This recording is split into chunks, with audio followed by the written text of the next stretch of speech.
Amis des Arduino, bonjour.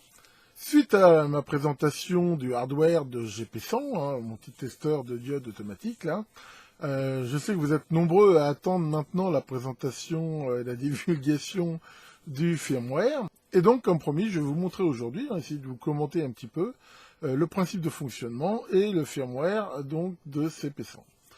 Comme vous allez pouvoir le constater, c'est un firmware qui est assez bien découpé et qui permet de nombreuses modifications. En particulier, je sais que vous êtes déjà nombreux à avoir eu des idées complètement différentes pour afficher le résultat. Pourquoi pas avec des LCD, des Nextions, tout ce qu'on veut. Et vous verrez que dans la mesure où la partie analyse est vraiment très très bien séparée de la partie affichage, c'est très facile si vous voulez le modifier, et je vous encourage à le faire d'ailleurs. Encore une fois, c'est le but de ce truc-là, c'est que ça soit ouvert et chacun puisse en faire ce qu'il veut. Alors, donc nous allons regarder donc la solution que j'ai trouvée. Encore une fois, je n'ai pas la prétention de dire que c'est la meilleure ou quoi que ce soit. C'est une solution. En informatique, il y a toujours plein de choses, plein de façons de faire les choses. Ici, j'ai trouvé celle-là, ce qui est beau. Mais au moins, elle fonctionne. Alors, au début, par contre, bien sûr, avant de développer quoi que ce soit, je vais rappeler ici une évidence, mais qui a beau être une évidence, malheureusement, des fois je constate que c'est pas le cas, c'est qu'avant de développer quelque que ce soit, quelle que soit la techno, le langage et tout ça, faut déjà savoir ce qu'on veut faire. Il y a encore, je trouve, beaucoup de gens qui se précipitent sur leur clavier, avant même d'avoir vraiment une idée claire de ce qu'ils veulent faire. Alors, je rappelle que développer quelque chose, quoi que ce soit, c'est apprendre à un ordinateur, qui lui n'a aucun discernement, à répéter rapidement des choses assez simples et basiques, et de façon à faire ce qu'on attend de lui. Si déjà on ne sait pas le faire soi-même, ou c'est pas clair la façon de le dire, ça sera jamais clair avec l'ordinateur. S'attendre à ce qu'à un moment donné, je veux dire, la solution jaillisse comme ça, on ne sait pas trop, c'est rarement une bonne idée, honnêtement. Donc ce que je vous encourage à faire, ce que j'ai appris, j'ai commencé à apprendre l'informatique et de ça des dizaines d'années, c'est ça, c'est toujours partir, ce qu'on appelait dans le temps l'analyse, de se dire, voilà, qu'est-ce que je veux faire exactement, comment je veux le faire, et une fois qu'on a bien cette notion bien claire, alors qu'on la note pas, l'important aussi de l'avoir au moins de façon claire, après il reste en effet à la traduire dans le langage de son choix, pour après le faire fonctionner. C'est pour ça que dans un premier temps, je vais vous montrer le principe de mesure, le principe de fonctionnement que j'ai choisi, et après on regardera ensemble le programme en lui-même dans le détail, c'est-à-dire que comment j'ai implémenté en fait ce principe dans le firmware de l'Arduino. Alors c'est parti. Alors, quel est le principe que j'ai retenu pour faire ici ces mesures? L'idée, c'est de faire un petit peu ce qu'on appelle de l'analyse de signature quelque part. C'est-à-dire qu'on va déterminer pour chaque pin, en fait, une signature, c'est-à-dire une valeur qui permet de regarder un petit peu son état. Et après, pour chaque type d'assemblage, on mettra les signatures attendues de chaque pin et le programme. Quand il va mesurer une pin, il va calculer sa signature et la rechercher dans chaque assemblage pour trouver s'il la trouve. Et s'il trouve toutes les signatures des pins, il en déduira le type. Voilà, en gros, c'est comme ça que ça marche. Alors, c'est quoi ici la notion de signature? Elle est très simple. Cette notion de signature, en fait, c'est deux chiffres. Et ça correspond à quoi? Ça correspond au nombre de connexions qui sont positives quand on met du positif sur la pin, et le nombre de connexions qui doivent être négatives quand on met du négatif sur la pin. Voilà, c'est ça le principe. Sachant que quand on mesure du positif, la pin qu'on veut mesurer, on va forcer la pin de l'Arduino en sortie. Et toutes les autres, en fait, on va les mettre en entrée sans pull-up, c'est-à-dire que c'est des résistances qui vont à la masse, qui feront, on va dire, un pull-down quelque part, et ça permet ainsi de voir que quand c'est passant, il y a un courant qui passe dans la jonction, et il y aura donc une tension au-dessus, on va dire, du seuil moyen de 2,5 volts sur l'entrée. Quand on veut mesurer le négatif, en fait, ce qu'on fait, c'est qu'on met la sortie sur la pin négative, et on va, là pour le coup, mettre les entrées avec pull-up. Et comme le pull-up, la résistance de pull-up est quand même beaucoup plus faible que les 120K que j'ai mis, ça va augmenter le seuil et ça permettra de voir donc les sorties qui sont négatives. Donc voilà, ici, dans ce tableau-là, j'ai mis tous les types que j'ai. Vous verrez, si vous voulez en ajouter, c'est assez facile à faire. Et à chaque fois ici, donc la signature. On verra après la lettre ici. Donc ici, pour bien comprendre, on voit que sur un pont comme ça, si je prends la pin ici A, et que dessus je mets du plus, combien je vais trouver de pins avec du plus? Ici, je vais en trouver une, parce qu'elle se compte elle-même, donc ici plus.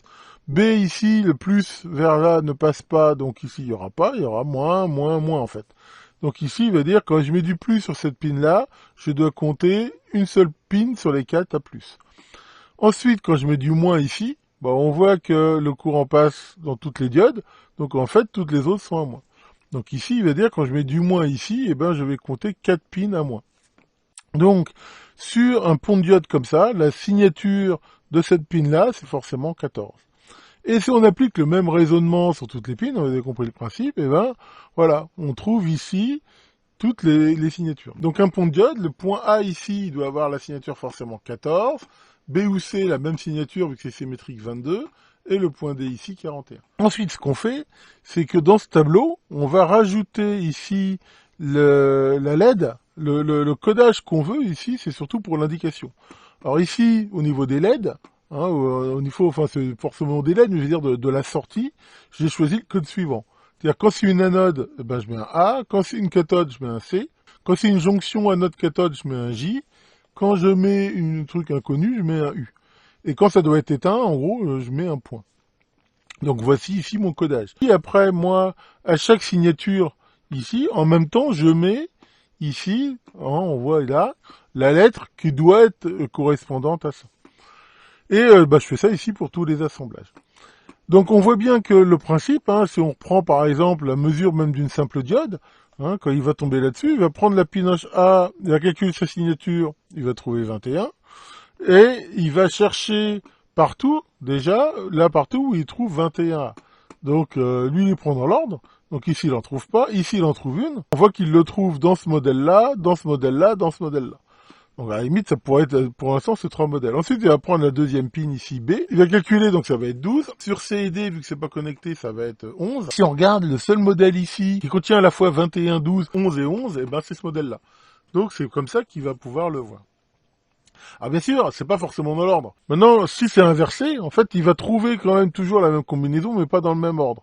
C'est pour ça qu'ici, il va intervertir, là, les lettres, mais ça n'empêche pas que, quel que soit le sens où je branche ici ma diode, j'aurai ces 4 valeurs-là, mais peut-être dans le désordre.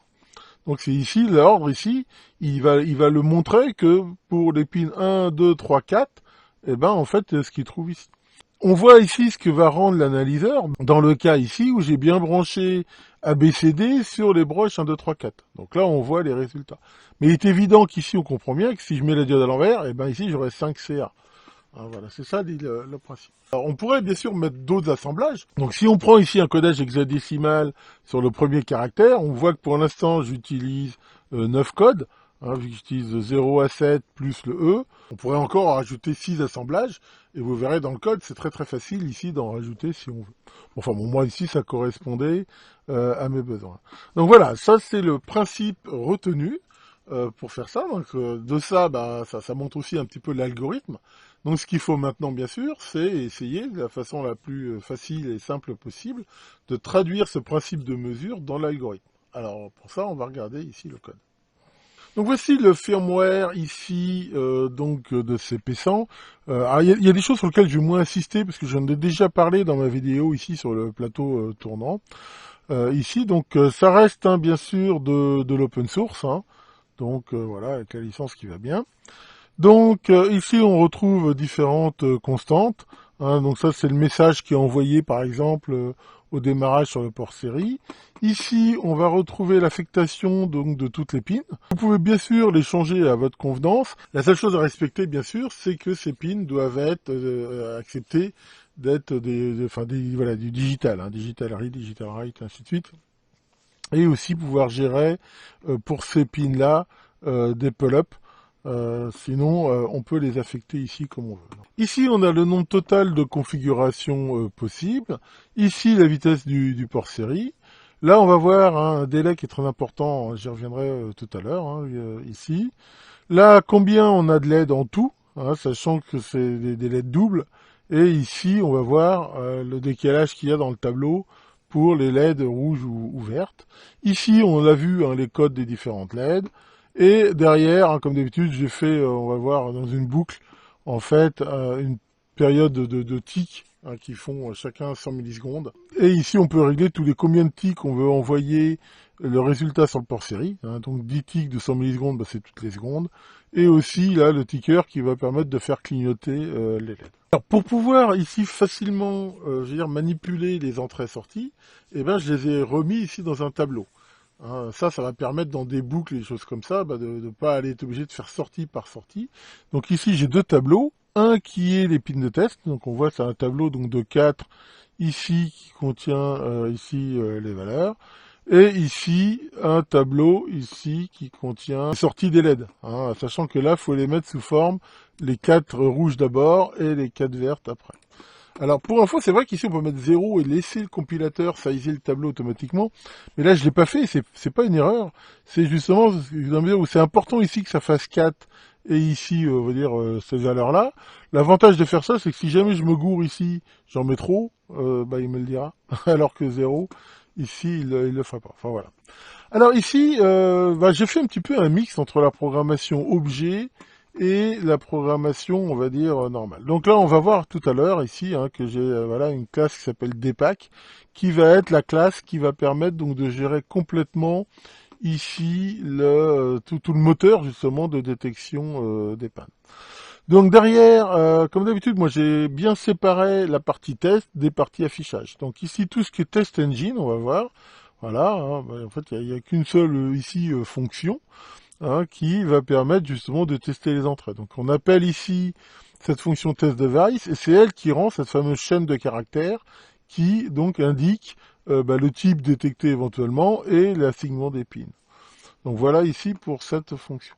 Ensuite j'ai la partie qui va gérer les LED, hein, UI LED control, et on va voir pour chaque partie, il y a la partie ici comme on peut voir init, la partie startup là qui permet de tester et la partie idle.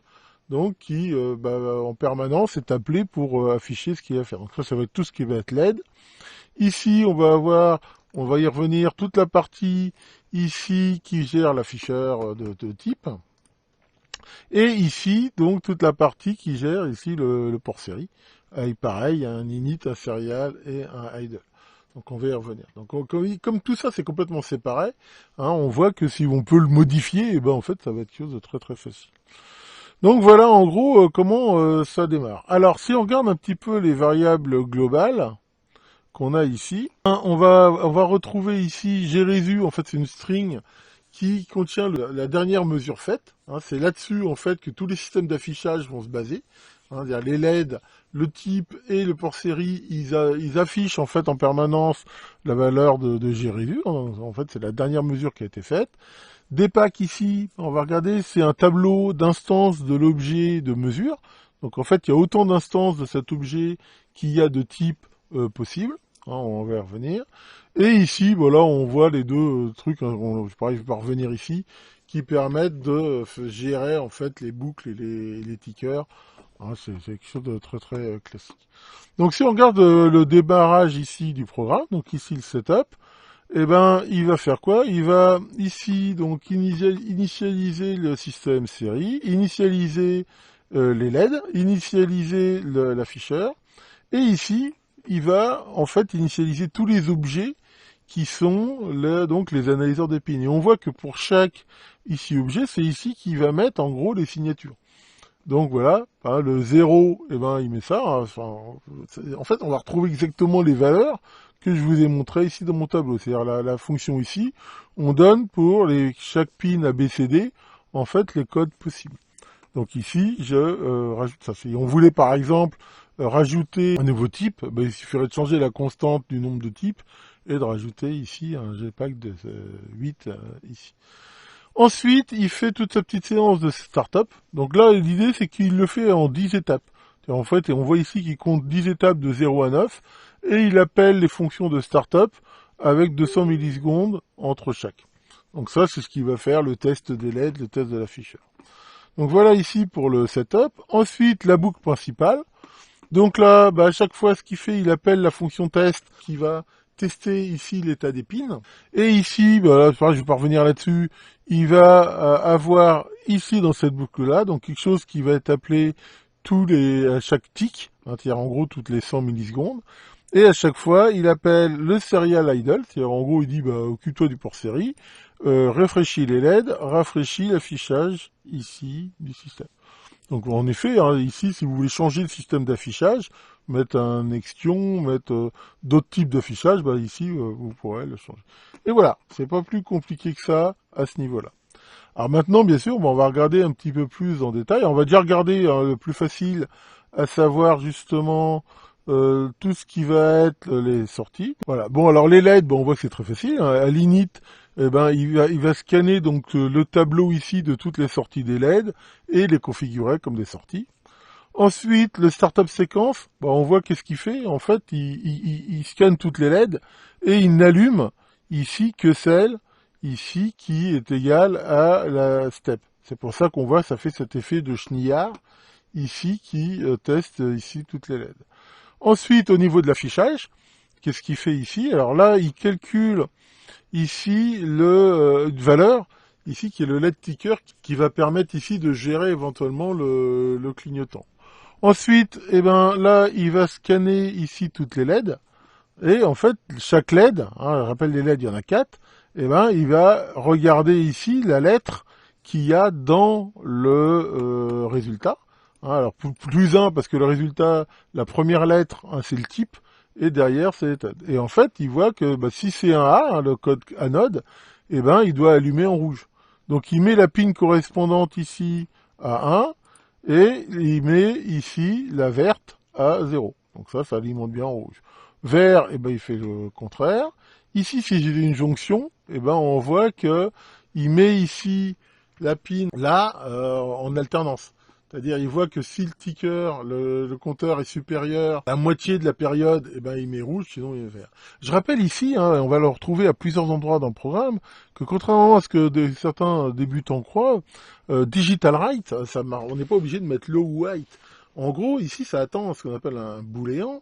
Et en gros, on peut mettre à peu près, enfin je veux dire n'importe quel scalaire, dans le sens où si c'est 0, il le prendra comme faux, et donc ça sera la ping à 0. Et tout ce qui est différent de 0, il met 1. C'est-à-dire ici, j'ai tout à fait le droit de faire un digital write 22 en mettant ici. Et ça sera 1, mais que je mette n'importe quelle valeur différente de 0 ici, ça marche. Et c'est ce que je fais ici. Là, en fait, là, je mets bien une valeur ici booléenne, mais on va voir qu'à d'autres endroits, je vais mettre ici des valeurs qui ne le sont pas. Et donc là, on peut bien sûr mettre directement donc ici une condition. Ça pose absolument aucun problème. Ensuite, quand la LED est éteinte, et ben là, c'est ce qui est le plus facile à faire. Hein. Il suffit ici de mettre tout à 0. Et pareil, hein, quand c'est en code erreur, qu'est-ce que je fais ici? Ben voilà, on retrouve là ce que je disais. Ici, je mets en fait le modulo du LED ticker, c'est-à-dire un coup sur 2. Ici, ça va être le modulo, c'est le reste de la division, donc un coup sur 2, ça va s'allumer ou s'éteindre, et c'est ça qui va faire le clignotement. Donc voilà ici pour la gestion des LED. La gestion du display, c'est encore plus facile. Ici, à l'init, ben, je mets les 4 sorties, les 4 pins ABCD en sortie. Au startup, pareil, comme je veux faire un affichage entre 0 et 8 pour tester les segments, eh ben, je fais ici, pareil, selon le modulo, je change ici le bit de poids force qui va faire le changement entre 0 à 8. Et l'affichage est trivial ici, hein, dans le sens où bah, si ici j'ai la valeur qui vaut E, j'affiche 14, hein, parce que je le convertis en décimale. Et en décimale, E c'est 14. Alors, attention, si ici vous avez choisi un autre système d'affichage, par exemple à 7447 ou un 4511, bah, l'affichage peut être différent. Donc, enfin, là, à vous de choisir la valeur que vous voulez. Et sinon, ben, ici, je ramène à une vraie valeur de 0 à 9, quelque part, hein, en enlevant ici le code du caractère, hein, parce que ici, Jérésus, c'est un caractère, hein, c'est pas la valeur 0, c'est le caractère 0. Donc ici, je le ramène ici. Et là, bah voilà, de façon très classique, en faisant ici un masque sur les différents bits ici de la valeur, eh ben je mets bien sur la combinaison ABCD la représentation binaire ici de V. Pour le port série ici, l'init, voilà, j'initialise le port série à bonne vitesse. La bienvenue, la première fois j'affiche là le message, on va dire, qui affiche ici la version. Et le serial idle, on voit que selon la période que j'ai choisie, hein, ici donc le tikkun, je le décrémente et quand il vaut 0, j'affiche le résultat sur le port série. Donc voilà pour cette partie, on va dire, de tout ce qui va être, je veux dire, entrée-sortie, hein, quelque part, d'affichage du UI. Et reste maintenant, en effet, le plus important. L'idée ici, c'est que j'ai fait une classe ici qui s'appelle Dpack, hein, qui va permettre de tester une configuration. Alors, regardons déjà les membres de cette classe. Ici, il garde un tableau de 4 x 4 caractères qui sont en fait les signatures. Hein, alors les 4 caractères, ici les 2 premiers c'est la signature, le troisième c'est le code LED qui est associé et le dernier c'est le 0 terminal vu que c'est vu comme une string.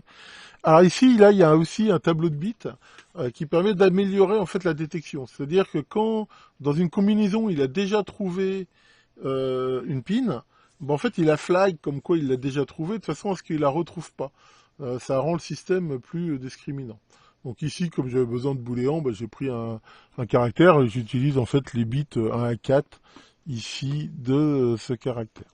Donc voilà ici pour les membres. Les méthodes publiques ici on voit deux. Donc là, on a l'initialisation comme on a vu. En fait, on donne les 4 valeurs ici qui sont simplement copiées en fait ici dans le tableau des signatures avec un bet strcopy. Alors là c'est important de mettre const, sinon ça génère maintenant des erreurs, ce qui est assez logique dans la mesure où ici le compilateur quand il voit qu'on passe des valeurs qui sont définies on va dire en constante directement dans le programme, il attend ici qu'il y ait un const parce que c'est assez logique qu'on puisse pas les modifier. Et la deuxième méthode publique en fait c'est test. En gros on dit voilà pour cette configuration là test. Qu'est-ce que fait test? Il rend true ou false selon que cette configuration-là, il l'a reconnue.